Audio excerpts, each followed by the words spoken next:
अस्सलाम वालेकुम। मैं आपके साथ सजाद फारूक मुखातिब हूँ। आज एक खूबसूरत वाक़या हज़रत उमर रज़ियल्लाहु ताला अन्हो और एक औरत और उसके बच्चों का जो कि आपके साथ शेयर करूँगा। एक खूबसूरत वाक़या हज़रत उमर रज़ियल्लाहु ताला अन्हो के ग़ुलाम असलम से रवायत है। उन्होंने कहा कि एक मरतबा हम और हज़रत उमर रज़ियल्लाहु ताला अन्हो कराल वाक़म था कि जब हम सरार पहुँचे तो चंद ही कदम आगे आग के शोले दिखाई दिए। हज़रत उमर रज़ियल्लाहु ताला अन्हु ने कहा कि यहाँ शायद कोई काफ़िला ठहरा है, क्योंकि रात भी बहुत हो गई थी और सर्दी भी बहुत थी। हज़रत उमर रज़ियल्लाहु ताला अन्हु ने कहा कि आओ चलते हैं और इनका हाल जानते हैं। जब हज़रत उमर रज़ियल्लाहु ताला अन्हु आग के करीब गए तो आग पर हंडिया रखी हुई है और उसके इर्द-गिर्द बच्चे और एक औरत थी। हज़रत उमर रज़ियल्लाहु ताला अन्हु ने सबसे पहले सलाम कहा और औरत ने उसका जवाब दिया। इसके बाद हज़रत उमर रज़ियल्लाहु ताला अन्हु ने उस औरत से कहा कि मैं आपके करीब आ सकता हूँ। उस औरत ने कहा कि अगर आप खैर ख्वाह हैं तो आप मेरे करीब आ सकते हैं। हज़रत उमर रज़ियल्लाहु ताला अन्हु उनके करीब गए। हज़रत उमर रज़ियल्लाहु ताला अन्हु ने पूछा कि आप यहाँ कैसे? उस औरत ने कहा कि रात और ठंड होने की वजह से हम यहीं ठहर गए। हज़रत उमर रज़ियल्लाहु ताला अन्हु ने कहा कि ये बच्चे क्यों रो रहे हैं? उस औरत ने कहा कि ये भूख की वजह से रो रहे हैं। हज़रत उमर रज़ियल्लाहु ताला अन्हु ने पूछा कि इस हंडिया में क्या है?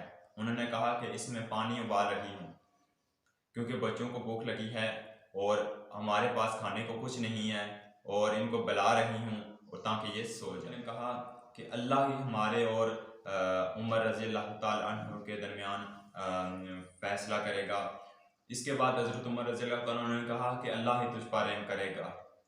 हज़रत उमर रज़ियल्लाहु ताला अन्हु ने सवालन पूछा कि क्या उमर को तेरी खबर है? उस औरत ने कहा कि उमर रज़ियल्लाहु ताला अन्हु हमारे हाकिम हैं और वो इस बात से गाफिल का बयान है कि हज़रत उमर रज़ियल्लाहु ताला अन्हु हमारी तरफ मुतवज्जो हुए और हमसे कहा कि आप हमें चलना चाहिए। अब जब हम वहाँ से गए तो हज़रत उमर रज़ियल्लाहु ताला अन्हु तेज़ी से के साथ चल रहे थे और आटे की गोदाम के तरफ गए। वहाँ से आटा लिया और साथ ही एक थैले में चर्बी और उसको हज़रत उमर रज़ियल्लाहु ताला ने कहा कि मेरे ऊपर ला दो।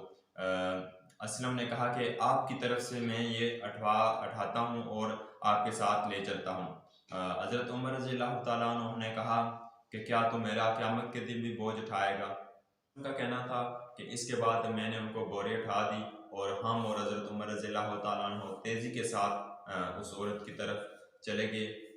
आपने वो आटे की जो बोरी थी वो उस औरत के पास रखी और उससे कहा कि तुम आटे पर नमक छिड़को और मैं आपके लिए हीरा तैयार करता हूँ। इसके बाद आपने उस आग को फूंक मारनी शुरू की और उसको जलाया और आपने हरीरा तैयार किया और उसको एक प्लेट में उल्टा और इसके बाद आपने उस औरत से कहा कि मैं इस खाने को ठंडा करता हूँ और आप अपने बच्चों को खिलाएं।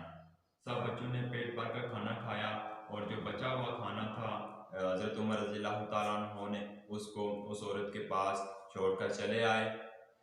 उस औरत ने हज़रत उमर रज़ियल्लाहु ताला अन्हु का शुक्रिया अदा किया और उनसे कहा कि आप ही हकदार थे अमीर उल मोमिनीन बनने के लिए। उसके बाद आप रज़ियल्लाहु ताला अन्हु वहाँ से उठे और चंद कदम ही आगे गए कि फिर वापस आ गए।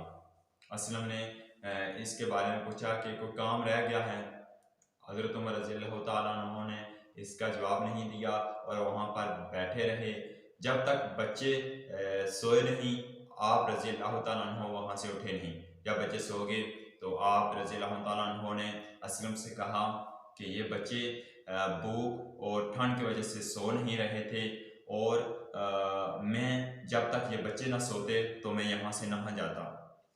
ये एक खूबसूरत वाक़या है अमीरुल मोमिनीन हज़रत उमर रज़ियल्लाहु ताला अन्हु का।